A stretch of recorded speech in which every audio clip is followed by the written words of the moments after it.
Good evening, everyone, and thank you for joining us tonight for our Earth Day, Everyday, and Marine Extension Program Seminar Series Collaborative Webinar Series. New Jersey, Renewable Energies in the Garden State. Thank you for joining us today. We do have a couple of housekeeping things just to kind of make sure the night goes smoothly. So before we get to our presenter, just to let you know that the chat feature is disabled and we are recording this webinar. Without the chat feature, if you have any questions for us, please go ahead and use the Q&A feature. It should be at the bottom of your screen or monitor. It looks like two cartoon talking bubbles, and it should say Q&A next to it. You click on that, you can type in your question to the moderators who are assisting me this evening. If you put your questions in there, we will try our best to get to them with the number of people that we have, and we were going to answer all the questions at the end of tonight's presentation. Also, as part of this program this evening, we will be conducting a poll for you guys. So we are doing the polls at the beginning and at the end to see how much you guys knew. So I'm going to go ahead and start the poll now at the beginning. So at the beginning of the poll, we are doing these surveys and including this information on some educational research and some evaluation to determine the effectiveness of these seminars. So please, the first question that we ask for you is to get your permission and consent to actually use this information later on. So there are only just a few questions, so please go ahead and fill this out as our before. We will close it in just a few minutes right before Dave gets started. Just answer them to the best of your ability. They are mostly anonymous, so we'll not know who is filling out the individual ones, but please let us know the few questions that are there, your answers to them. So please make sure you do that. As I mentioned, we are doing this evaluation as part of a research study. And for your consent, we are doing this study to see, the effectiveness of these programs. So if you have any questions, you can use the contact information at the bottom of this slide. As I said, we are recording this and we will be getting the slide sets to you guys afterwards, and a link to the recording within the next week or so who have attended this program. So thank you so much. In addition, we do our best to make sure that these programs are open to everyone who is able to attend them, and we try to make it as accessible as possible for folks. If you have any special needs or any problems with your accessibility, this is the information for that. If you have any need to contact somebody about your accessibility to this program and what we're able to do. As I mentioned, this is our Earth Day, Everyday, and Marine Extension Program Seminar Series, Webinar Series. We do provide these webinars for free, but if you have any information, if you would like to provide a donation for our programs to help with our Environmental Stewards Program and provide scholarships and project funds for people, well, we will put in the chat for you guys to see a link to be able to donate to that program. And, I missed the first thing that I should have done, which was introduce myself. My name is Steve Yerjo, and I am the county agent with Ocean and Atlantic counties. I work as part of the Earth Day Everyday team with my cohorts, Sal Mangiafico, Michelle Backus, Jean Epiphan, Amy Rowe, and Doug Zemeckis. We work throughout the state on environmental and marine related issues. And this education series is part of our efforts to coordinate throughout the state some of the efforts that we're working on and educate people about all the great research that's happening. And luckily this fall during our Renew Jersey Renewable Energies webinars, we have basically homegrown Rutgers professionals who will be talking to us about their programs. Okay, I'm going to go ahead and stop sharing, Dave, so that you can go ahead. We'll let the poll go for just another minute or so. But our speaker this evening is Dave Specca. Dave is the Assistant Director of the Rutgers EcoComplex, which is a clean energy innovation center working with local businesses to innovate and demonstrate clean energy technologies. I'll just give you guys another minute on the poll or so hopefully you guys can answer those questions as best to your ability, and we'll stop the poll in a minute. But Dave deals in the realms of sustainable agriculture and clean energy technology, especially demonstration projects. His expertise includes identifying and demonstrating technologies and practices that help the agricultural industry become more sustainable, especially those that work in the hydroponic and aquaponic fields, so growing in soil-less environments. For rural and urban agriculture. He also identifies and quantifies waste-based clean energy feedstocks and technologies. And tonight he's going to be giving us an overview of the energy use in New Jersey and how renewables can help meet the needs of the state. Just to give you guys a heads up, the next few weeks that we have for this webinar series will be featuring speakers talking about solar energy, biofuels and bioenergy, as well as offshore wind. So we are very excited to have Dave speak tonight to kind of kick us off for this series and give us the overview of energy in New Jersey. I will officially end the poll. Thank you to everyone who filled it out, but I will hand the reins over to you, Dave, so please take it away. Very good. Steve, thanks for having me this evening. I really look forward to talking to everybody or showing you some of what's going on in the state of New Jersey regarding renewable energy and our current energy use. There's a lot happening, so I'm going to move quickly through the slides, but hopefully we'll have some time towards the end to answer some questions and hopefully delve into some of these topics a little bit further. So I'm just going to go ahead and get started. Just quickly to explain where I work for Rutgers is in an outlying research center that's part of the New Jersey Ag Experiment Station. We're near the town of Columbus, New Jersey, in Burlington County. And our center is focused on clean energy technology, especially waste-based clean energy. But also now we have also started programs in wind and solar. So we're pretty much covering the whole clean energy gamut when it comes to different technologies that can be used in the state of New Jersey for that. We happen to be right next to an active landfill, the one that is used for Burlington County. You see in the lower right-hand side is a picture of the landfill facility, as well as where our EcoComplex and research greenhouses are located. So yes, I've actually been with the university now for 27 years. And working primarily in sustainable agricultural technologies, which we'll hopefully get to talk a little bit more about later on in the program. So let's go ahead and get started. So for tonight, what we're going to talk about is sort of just clean energy in general. The presenters that will follow in the coming weeks will drill down on a lot of the clean energy technologies a lot more thoroughly than I am tonight. I'm just trying to give you a quick overview and show how each technology has a fit in New Jersey's overall goal of 100% clean energy by 2035. If we get time towards the end of the program, I'll also talk very briefly about our agrivoltaics program at the experiment station. Is something very interesting I think you'd enjoy hearing about as well. So I'd like to start off my energy presentations with this slide. This is the most recent slide on energy supply and use that's available by Lawrence Livermore National Lab.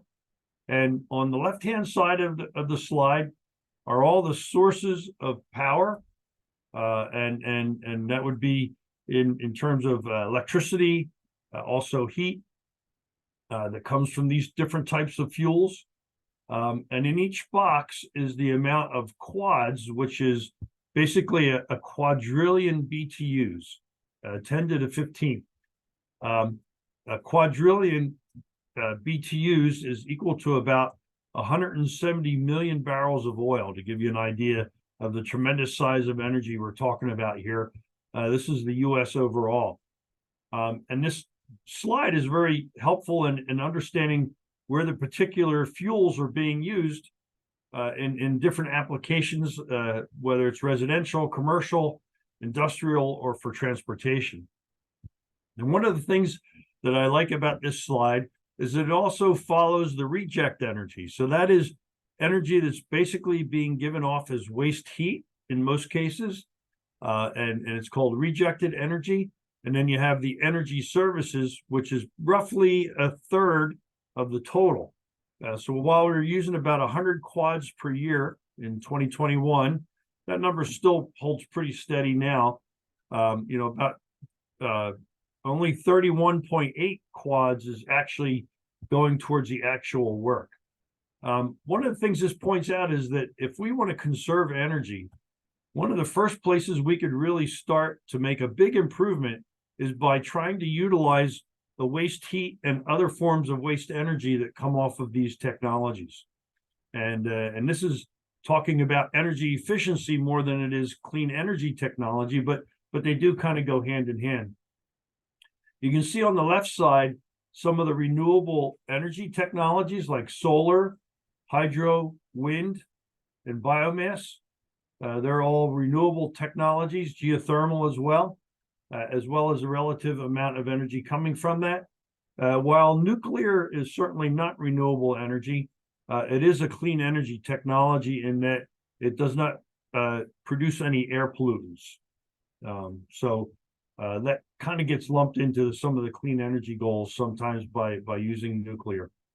But this is a very interesting slide, and as you have more time at some point, you can just kind of understand better how things are being produced and used. In New Jersey, this pie chart kind of shows what we're using our energy for primarily. The largest category is transportation, and then followed closely by the residential use for home heating and electric for lighting, cooking, what have you, but on a residential level, and commercial. Industrial use is the smallest slice of the pie, and that's partly because as a state we don't have as many industries that are high energy users as we once had at one point. This is where New Jersey's fuel is coming from, and you can see coal, natural gas, and then everything from motor gasoline on down to other petroleum is all petroleum-based fuels. So it's broken out into different categories here, but if you were to total them up, petroleum would be more than natural gas in New Jersey. And it's primarily going again to transportation. And then you have nuclear power. Hydroelectric power is almost zero in New Jersey.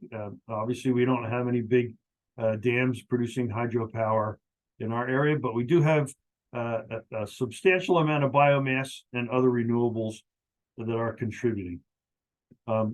New Jersey is also a net importer of electricity, so we are bringing in power from the west, primarily Pennsylvania, but some from New York as well.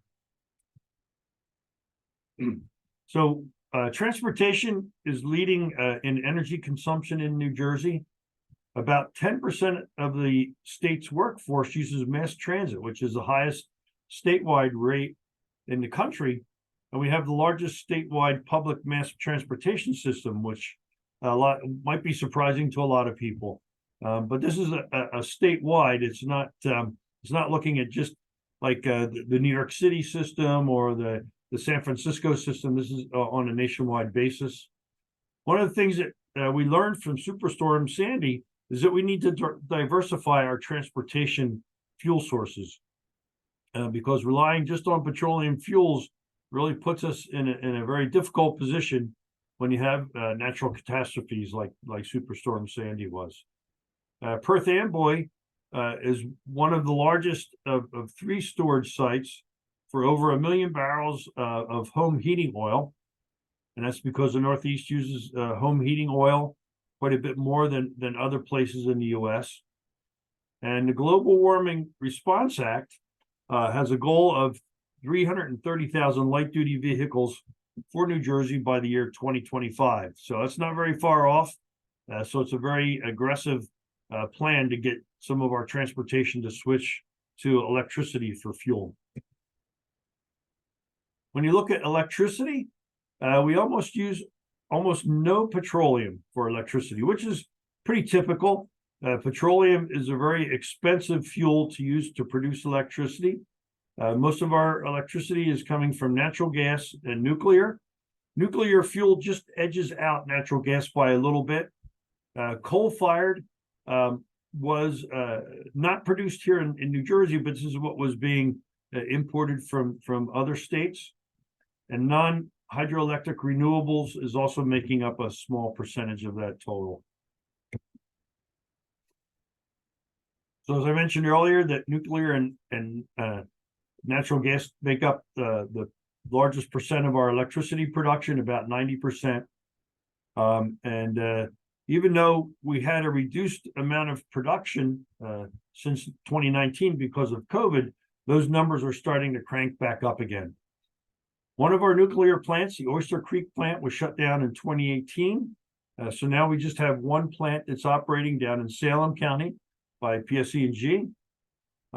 We have the 12th highest electricity prices in the nation at about 15.6 cents per kilowatt hour.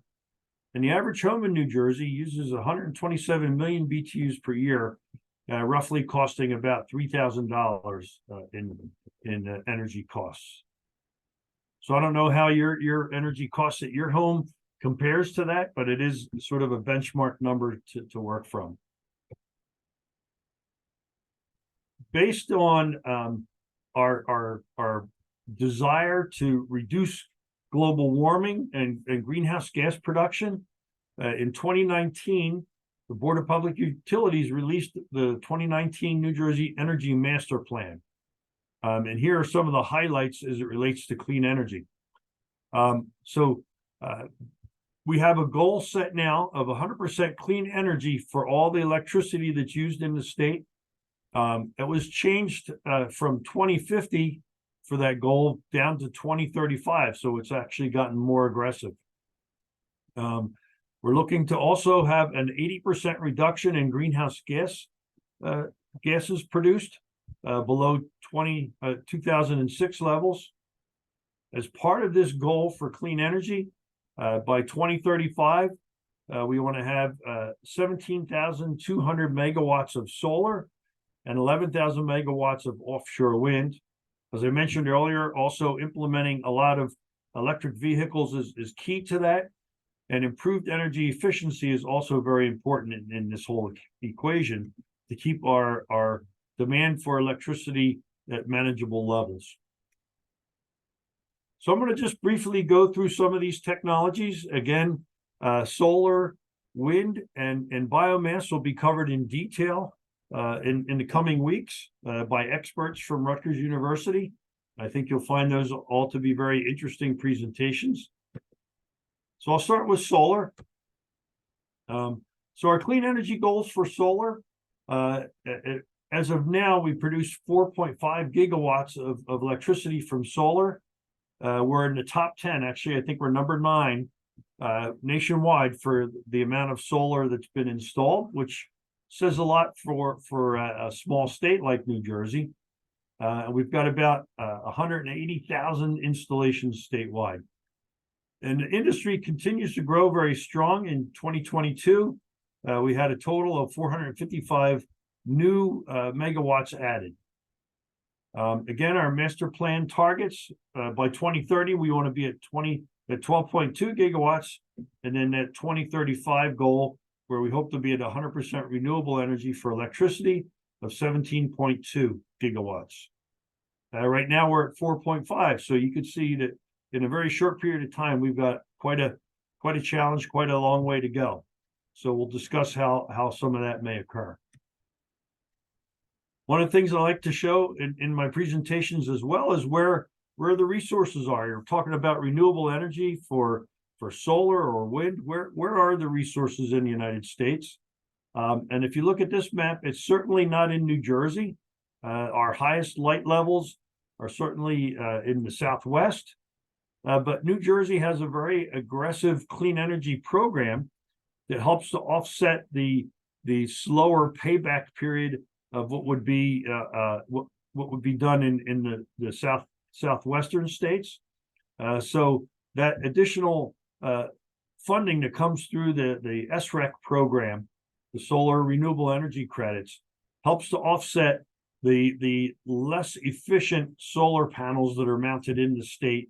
And so the payback periods are very favorable, especially now with some of the federal tax incentives that are available. You've all seen solar panels mounted in many ways on roofs, on the ground. And this happens to be a picture in the upper left side of a carport at my house. We have 10 kilowatt system installed for the house. The one on the upper right side is actually a solar farm that's behind our family farm, fixed panel facing south. And you can see there that these systems are quite large. This one happens to be, I think it's 7 megawatts total. With a photovoltaic system, the panels, when they produce electricity, produce it in direct current. But our homes are wired for alternating current. So it has to go through a device called an inverter that switches the DC to AC, a little bit of loss of electricity there with the process of switching it over. But once you have that AC electric, it could be used in the house, or if you're in a net metering arrangement and you're producing more electric than the house is using, that electricity can be exported to the grid.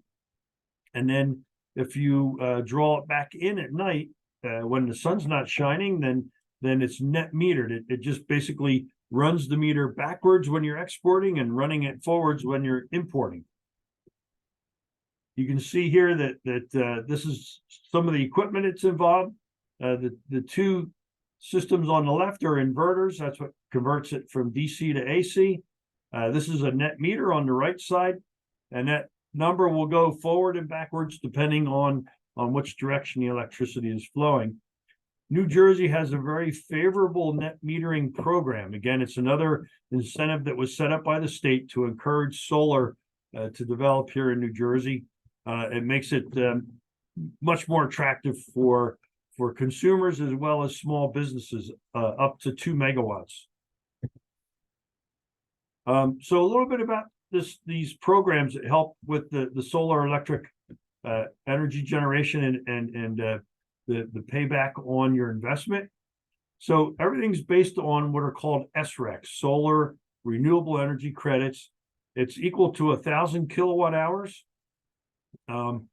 The original SREC program was purely market driven. So the utility companies that are required to purchase these SRECs were buying them in like a stock exchange kind of an atmosphere. It tended to be too volatile, and so it really scared away some investors. And so now they've gone to other programs. The TREC was sort of the second generation, and that was a flat price of $152 per SREC. And now they have actually moved into a third program called the New Jersey SREC 2 through the SUSE program. And that current fixed price for homeowners is $110. And that's, again, per SREC or 1,000 kilowatt hours. There's also some other programs in the third generation solar incentives for grid supply. To really sort of favor some of the larger developments because of the aggressive high goals being set for clean energy in the state. And some of this is actually threatening farmland, but they're allowed to install up to 5% of the total amount of ag development area. ADA is for ag development area. They're allowed to use up to 5% of that. It's not preserved farms, but it's in areas that are targeted for preservation. There's also a community solar program that's been very popular. The nice thing about these is that if you live in an apartment or have a house where the roof doesn't really lend itself to solar energy, or you don't have the property to do a ground mount system, you can become part of a community solar program if there's one being built in your area, and you can actually sort of collectively pay for that solar installation, and you realize the benefit of that back at your house on your utility bill. This program does discourage placement on farms, and so community solar programs are usually done either on a township property or on a landfill or other places where there's limited use for that ground. So what are the advantages? Solar energy can be installed at small or large scale. It's very scalable, as they call it. It can be cost effective even at small scales with paybacks of 5 to 7 years. Low maintenance costs ongoing. So once it's installed and the inverter and everything's checked out, your ongoing maintenance costs are pretty minimal, except that after 15 years, you may have to replace that inverter. It's very quiet in operation. The SREC 2 program is among the best state incentive in the US. So even though the value has come down over time, it's still much higher than even some of our neighboring states. I mentioned earlier that it's $110 per rec. At this point, in Pennsylvania, that number is about $23 to $25 per rec. So you can see the difference in incentives from one state to the next. And it does qualify for a federal tax credit. That's a credit on your bottom line number for taxes, and it's for 30% of the total cost. So between that and the SRECs, it makes the payback fairly quick, not to mention the net metering arrangement that reduces your utility cost. But what are some of the disadvantages? So it can be hard to finance. Right now, the systems cost between $200 to $350 per watt installed. And it's cheaper to mount them on the ground than it is on the roof. If you do mount on the roof, you have to be careful of leaks that might develop over time.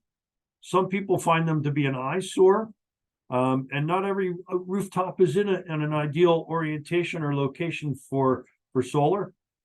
Sunshine, of course, is intermittent, and so is solar power.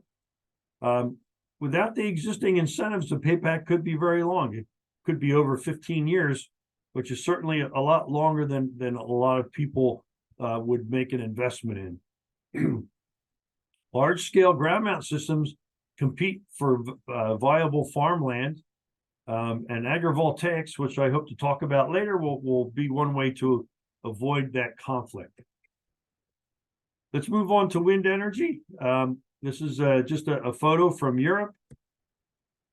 But can you identify this location? This is actually in New Jersey. I'm sure that a lot of you might guess where this would be. This is at the Atlantic County Utility Authority in Atlantic City. It's actually a very, very pleasant to look at, I believe, to watch them just spinning.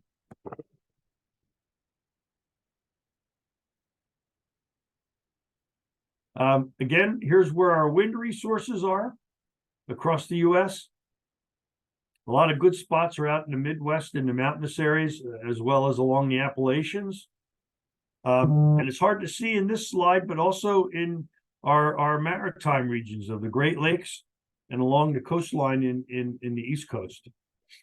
Here's a close-up in New Jersey.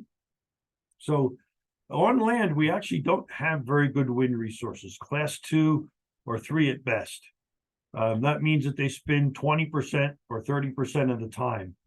Whereas offshore, they're up to class 7. So maybe 70% of the time, wind turbines will be turning, producing electricity to be imported into the state. So New Jersey has kicked off a very aggressive offshore wind program. The Energy Master Plan, again, is calling for 11,000 megawatts by 2035. There are some projects already started, and you'll hear a lot more about this, I'm sure, in the coming weeks. Ørsted has a 1,000 megawatt project proposed, and they're using some very new, very large wind turbines.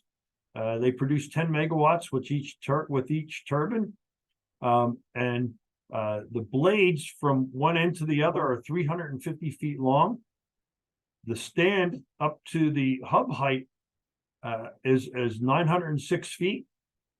and that leaves about 90 feet of space underneath the bottom of the blade. So these are huge wind turbines, and they hope to be online by 2024, although I wouldn't be surprised if that was to be pushed back.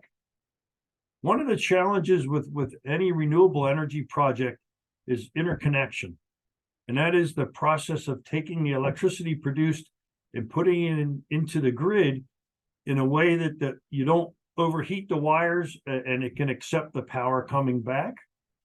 So these offshore wind projects have to find places along the coastline where they can connect without having to invest millions or even billions of dollars in the infrastructure.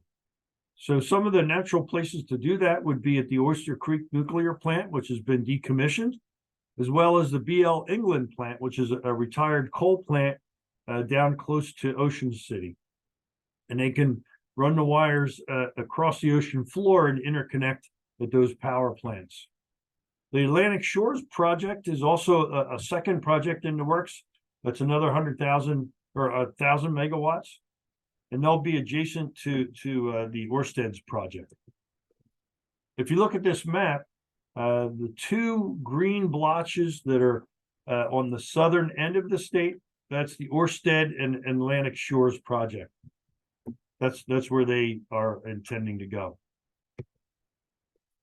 The advantages of wind energy are it's a clean fuel source. Obviously, it's a renewable energy, which don't produce any emissions.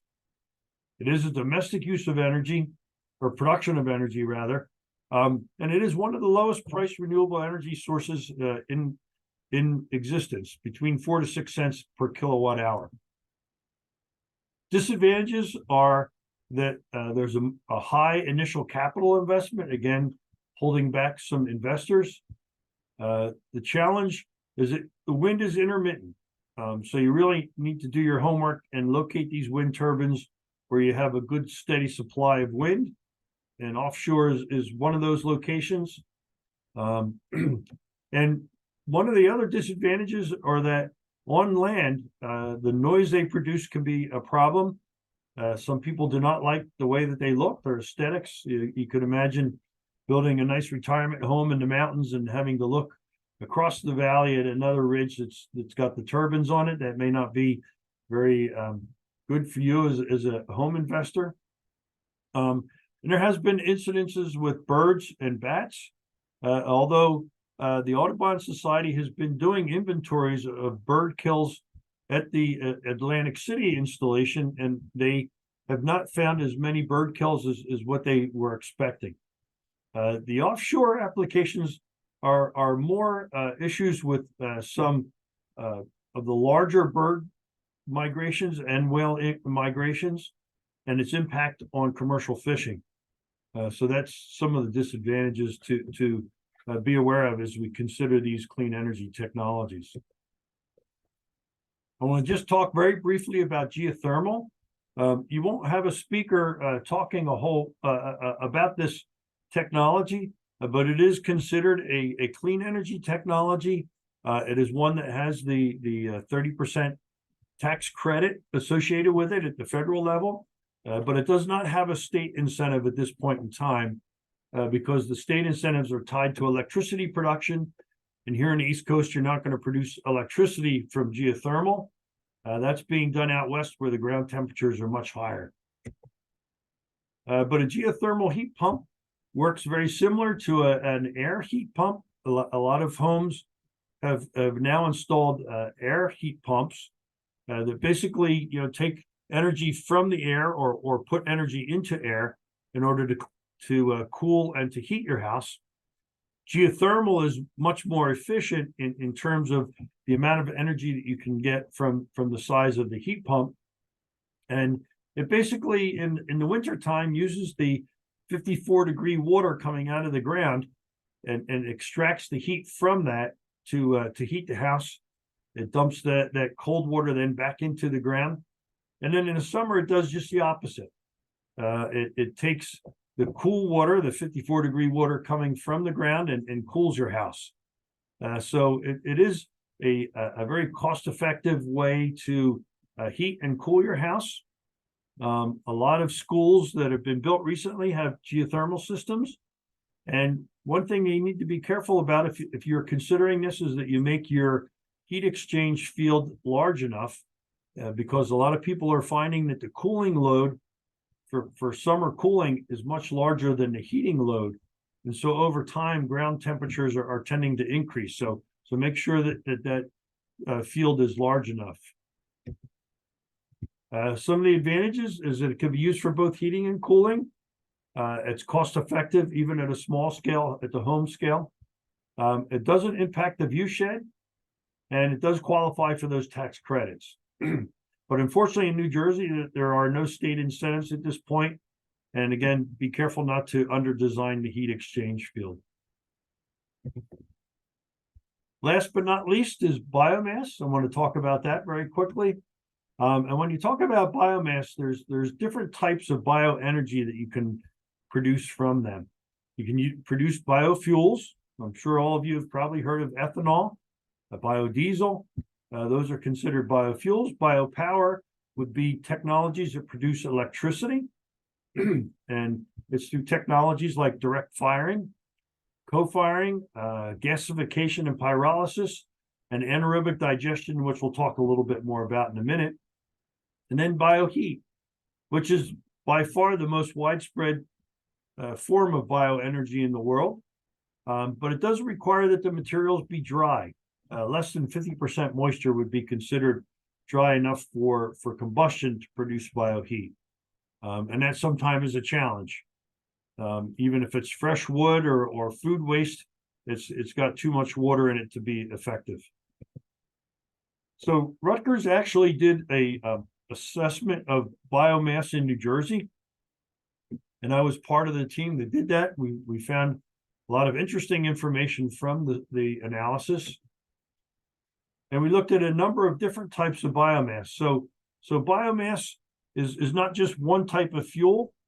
Also, there's many different technologies that can take the fuels and convert it to some type of bioenergy. So there's a whole mix to be looked at here. And so we tried to group them by types. And this report is available online at the EcoComplex website. And if you are interested in this some more, I encourage you to go there.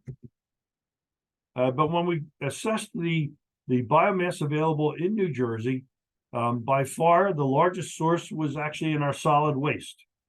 There are other wastes and sugars and starches from food processing. Lignocellulosic would be wood waste, and also bio oils, mainly from cooking oil, waste cooking oil. This just breaks down the solid waste side. It's things like food, paper, and other biomass like cardboard that's in the solid waste that's being disposed of. And the numbers are pretty impressive how big they are. And we focused on waste sources of biomass in New Jersey because that type of resource in New Jersey is very abundant. If a company has a technology that converts biomass to energy and it can use waste biomass, then New Jersey is certainly a place that you would want to look at very closely if you're setting up a business. When you look at the amount of waste generated per person in New Jersey compared to the US average, we're almost 3 times higher. I guess the good news here is that we also recycle a lot more than the US average, but we also dispose about twice as much as the average across the US. So not only do we produce a lot per person, we also are very populated. Our density, our population density is very high. And so when you take a look at it from a per square mile basis, as we do in this slide, it really brings out the amount of resource that's available. The amount of trash generated is much higher than it is on the national average per square mile, as well as disposed and recycled. New Jersey has a lot of solid waste to deal with. And if you can find a way to use it for clean energy technology, it's a win-win situation. And we'll talk about that in a minute. Now, as that slide before kind of alluded to, if you look at where the most solid waste is being generated, per square mile. It would definitely be up in the northeastern part of the state. And if you look at food waste, that's also a tremendous resource. This is sort of a subset of that solid waste. But food waste is something that can be readily converted to either transportation fuel or natural gas. It's called renewable natural gas through technologies like anaerobic digestion. And the amount of food waste generated in the state is very high. And here's one of the ways that it contributes to reducing greenhouse gases as well as producing clean energy. When you compare food waste, anaerobic digestion to produce transportation fuel, and in this case, it would be producing compressed natural gas versus the emissions from gasoline or diesel per CO2 ton equivalent per year, you actually sequester carbon if you use food waste. And that's because if that food waste went to a landfill, even though there's gas collection systems, they don't capture all of that methane being produced. So some of it escapes to the atmosphere. Whereas if you do it in a digester, you capture all of it and you produce fuel in place of what would otherwise be emitting carbon into the air. And so that's the end of the clean energy technologies. I thought maybe we could stop here briefly before, if we have time, I'll just jump very quickly into a discussion on agrivoltaics. So I guess now would be a good time for questions. All right. Thank you so much, Dave, for that introduction. One of the things, we do have a bunch of questions that have come in, a lot of people asking some specifics on solar in particular, but people looking for examples. At the beginning of the talk, you used two different phrases. You referred to renewable energy and clean energy. Could you just reiterate the distinction between those for folks? Sure. So a renewable energy would be anything that is the result of the sun driving the system in near-term timeline. So it includes solar energy, wind energy, and biomass. Clean energy technology also includes nuclear. And it can also include a waste incinerator. It's a clean energy technology, but a lot of people would not consider that to be sort of an end goal, even though you could justify it as a clean energy source. It's not renewable. Thank you for doing that. And the other thing was, you mentioned the amount of energy in gigawatts. The only way I know gigawatts is from Back to the Future, because that's what they need to power the DeLorean. So yeah. Could you just explain, like, for our audience, what a gigawatt is kind of like equivalent to? Like, how many homes would that, power, or how many vehicles, if you know off the top of your head? Wow. That's a good question. I don't know what that would transfer to. I can say that a typical home uses about 12,000 kilowatts per year. So a kilowatt is much smaller than a gig.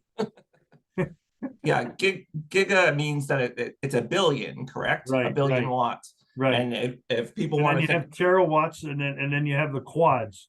The quads are that 10 to the 15th power. That was in the original slide, which is the 170 million barrels of oil.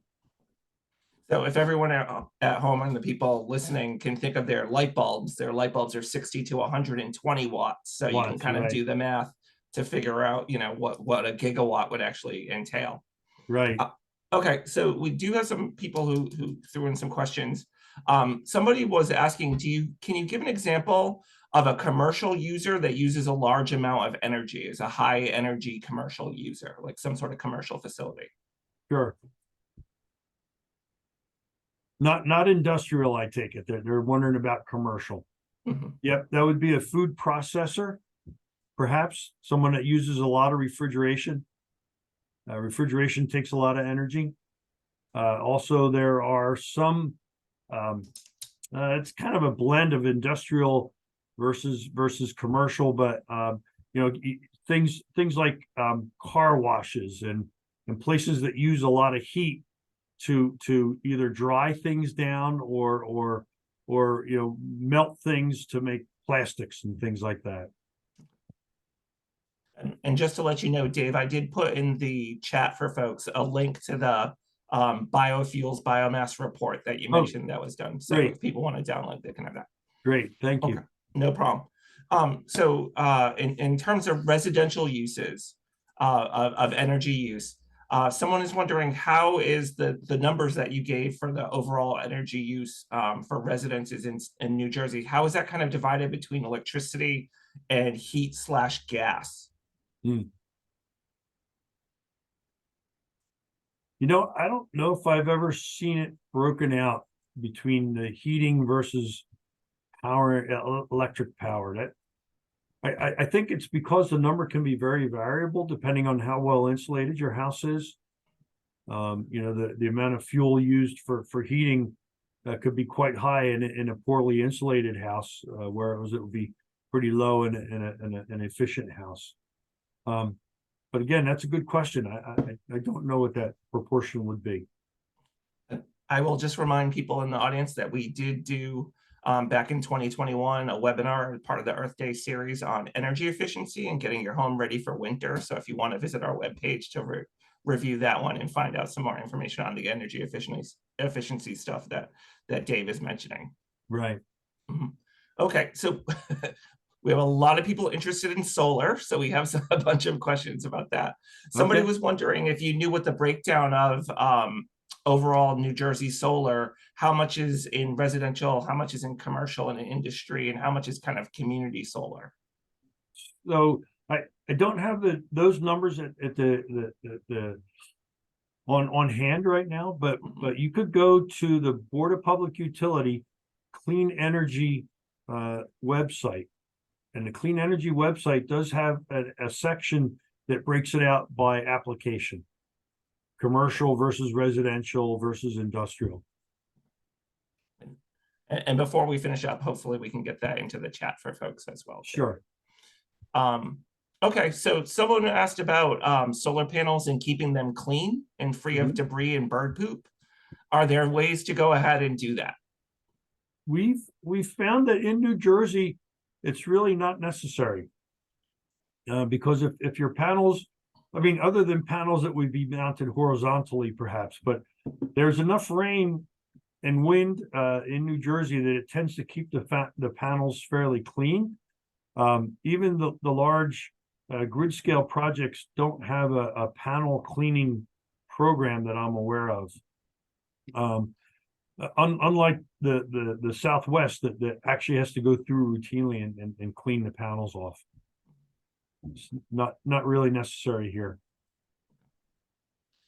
Someone was asking if you recommend battery backups for solar systems, and what are some of the pros and cons of those? I think eventually you will see where battery storage of that power becomes more and more common. At this point in time, unless you can stand to save a substantial amount on your electric bill, battery storage isn't economical yet. But there are a lot of really neat systems that are in development. The Board of Public Utilities is actually incentivizing battery development for electricity storage. And it would really, if it was economical, would really help to balance that peak of production during the day with the need for electricity at night. And it's actually a way that maybe even some of the electric vehicles can help play a role there, because they could export power at night when they're sitting at the house.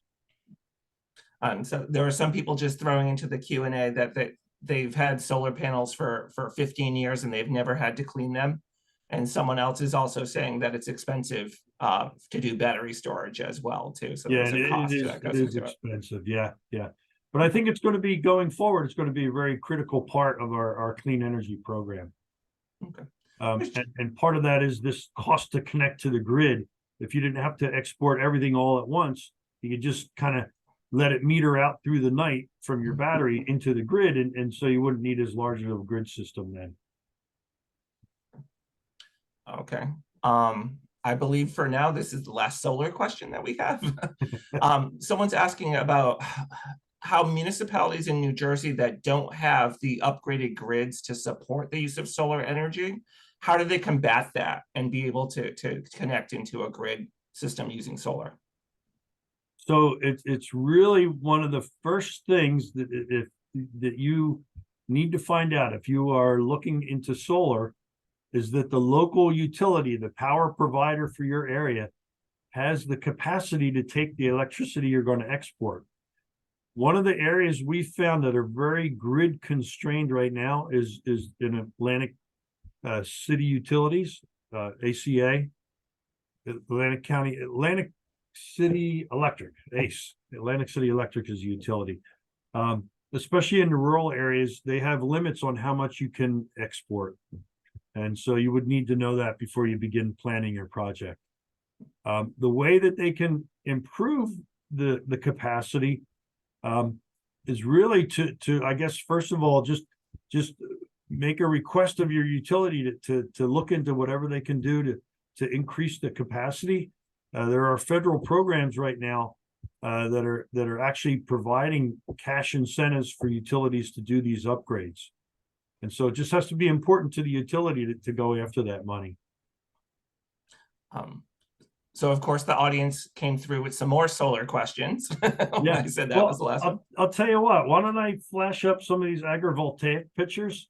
Because there's a lot of pictures of different agrivoltaic systems there, and it might answer some of their questions. Okay. And if not, we'll be happy to answer them afterwards. Okay. And while Dave is pulling up those, I will actually pull up the second poll for people to fill out. So as we're doing that, if people would That's a good idea. go ahead and fill that out, it should have popped up on your screen. So if you can do two things at once, which is fill out the poll and listen to Dave talk about agrivoltaics for a few minutes, that would be fantastic. But so can you see this slide, Steve? Yes, it did come great. up. Let me get started then. This is a project that is now 2 years in the works at Rutgers, and it's focused on agrivoltaics. If I can get it to advance, we'll be doing all right here.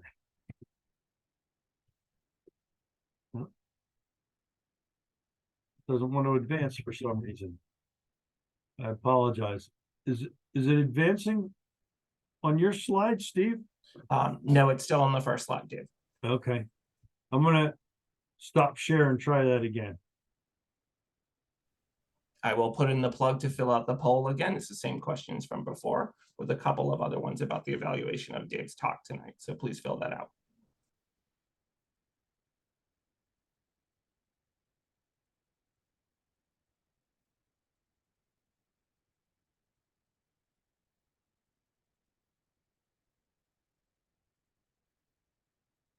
I am not seeing it now. Hang on. Try that again.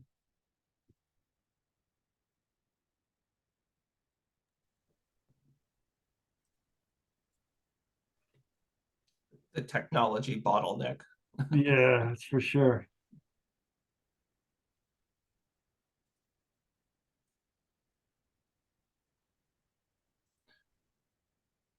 There's a lot of people in the Q&A who are mentioning electric vehicle batteries as backups. Yeah, it's a neat concept, really.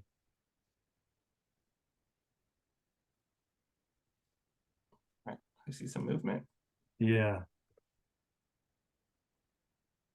All right. I see. What is agrivoltaics? Yeah, agrivoltaics. So agrivoltaics is actually designing a photovoltaic system, something that's usually at a grid scale size. So it's quite large systems, multiple acres, but doing it in a way that the land can receive dual use. And it's often called a dual use solar program. So the panels are designed to allow farming to continue in amongst the panels. And basically, you have to strike a balance between light that's needed for your solar power as well as what's needed to farm the ground and produce a crop. But we always at Rutgers want to design these systems with a farmer first focus. It's not about the utility building a system and then asking a farmer to come in and try and grow something. It's really focused on the farmer first. And so this is a fairly new technology. It's more advanced right now in places like Europe and in Japan and Korea, and even China is doing it now. And it's just beginning to get a foothold here in the US, but we think that there's some real opportunities for our farmers here in New Jersey. This photo is similar to the one that I showed you earlier. This is what's called a fixed panel. These panels don't move, they face south all the time. But you could see what would be a real issue here is that there's very limited amount of space that you can actually farm. More than half the ground would have to be left unfarmed because it's either underneath the shade all the time or too close to the panel to be able to get farm equipment in there.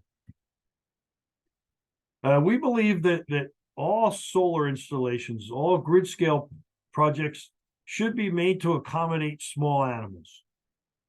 While it's considered agrivoltaics to raise sheep or to grow flowers that attract native pollinators, we think that this can easily be done at any grid scale project with the fixed panel system. So what we're actually focusing our research on is much more intense and allows for heavy equipment, farm equipment to get in and do the field work. So a good design agrivoltaics can be used for multiple types of crops. The light levels at ground level are fairly uniform over the day. A minimal amount of space is used for the solar panel mountings, which is called the racking. Minimal restriction on farm equipment height and width, and also a minimal increase over what traditional solar farms would cost. So we're looking at the elevated fixed tilt, so they're elevated up above where the farm equipment works. Another one called a single axis tracker. We'll look at that in some pictures. And then a stationary vertical bifacial, which we'll also see in some of the slides. So this is a fixed panel system up at University of Massachusetts. The way that they got light down to their crop is by leaving every other panel out of the rack so that the light comes through and kind of travels across the crop during the day. At another place in Massachusetts, fixed panel system, again, elevated high enough, in this case for cattle to graze underneath of. And they do like the shade in the summer months, as you might guess. And in Europe, they've even raised them up even higher to allow machines like combines to pass underneath. They're used for greenhouse production. This is a picture from Korea. This is one from Holland where they're using panels over top of raspberries because raspberries, when they're maturing, don't like full sunlight on the berries. It scalds them. And it also protects them from the rain by having those panels overhead. This is what's called a single axis tracker. So these panels run north to south, the rows do, and they start by leaning to the east in the morning when the sun's coming up, and they basically track the sun on a single axis through the day and end up facing west by evening. Here's a larger system. Again, this one's taken from Europe. The one on the right is actually an installation in Colorado where they're doing vegetable farming in between the rows of panels. And the one on the left is a picture in Europe of a larger single axis tracker. It's double panel wide, but they're far enough apart that you can actually get large tractors in there to do the cultivation. This is a vertical bifacial system. So these panels don't move.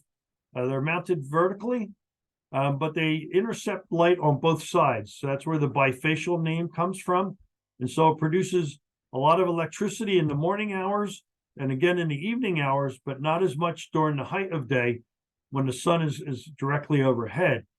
They have found that this works especially well for dairy cow production because the dairy parlors where they do the milking operate in the morning hours and again in the evening hours. So their demand curves match with the way that the vertical bifacial panels are producing power through the day. These are also a little bit easier on eye if you don't like looking at large fields of solar panels because these are mounted vertically, almost like a fence. They're a lot less visible.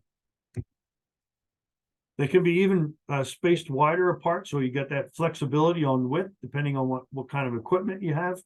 In this case, this machine is cutting hay and getting it, prepared to bale. Here's another shot of a vertical bifacial system at a dairy farm. You can see how the cows can just meander around and eat the grass in between the rows of panels. We are almost completed our construction phase of the agrivoltaic systems at the Rutgers research farms. We've got one at the animal farm in New Brunswick that's going to be vertical bifacial. The second one, which is down at the Rarick facility in Bridgeton, is a single axis tracker.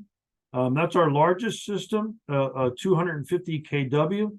And that's going to be for vegetables and grain crops.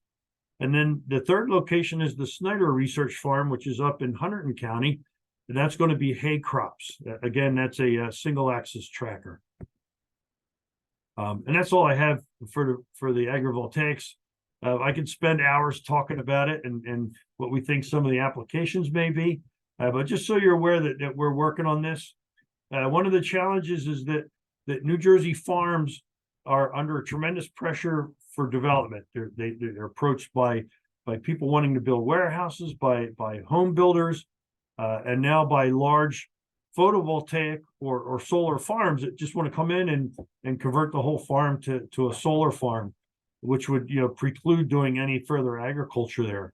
But we think that if this technology is developed further, that we can not only meet our clean energy goals, but we can also continue to farm our precious limited amount of land that we have to continue to have locally grown produce, and at the same time improve the viability of the farms, as well as help it to be more economically strong to pass from one generation to the next.